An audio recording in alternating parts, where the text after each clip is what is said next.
À Bobo Dioulasso, le ministre de l'Environnement Nestor Bassière, lui, a présidé un atelier sur la finance climat. Un atelier qui a permis aux participants de connaître les opportunités que présente le Fonds climat ainsi que qui leur permettra d'accroître leurs sources de revenus. La correspondance est signée Josias Dabiri. À l'instar des autres pays de la planète, le Burkina Faso subit les effets néfastes des changements climatiques, d'où l'urgence d'aider les acteurs du monde économique à prendre en compte ces volets.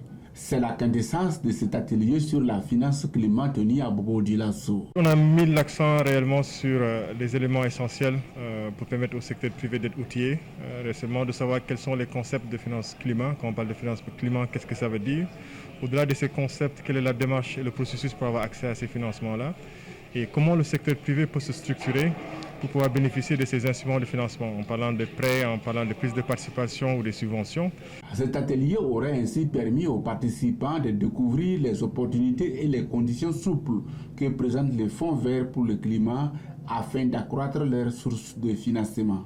Donc les financements climatiques viennent comme une panacée pour permettre de financer des projets de très long terme qui peuvent aller à 15 ans ou 20 ans, ou avoir des délais de grâce lorsque nous avons reçu le financement, l'investissement en termes de prêts concessionnels, avoir des délais de grâce qui peuvent atteindre 3 ans ou 5 ans avant de commencer le remboursement de ces ressources-là. Cet atelier vient comme une réponse à l'une des préoccupations posées par les opérateurs économiques lors du 3e cadre de dialogue État-secteur privé.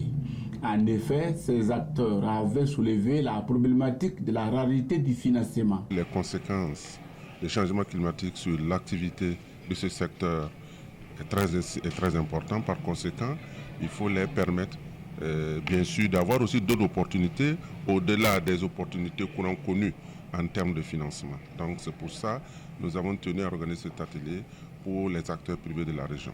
Le Fonds vert pour le climat est donc une belle opportunité pour les hommes d'affaires du Burkina qui veulent mieux fructifier leur business, mais aussi inclure la question climatique dans les différentes actions de développement. Toute chose qui permettra d'améliorer la résilience du Faso face aux effets des changements climatiques.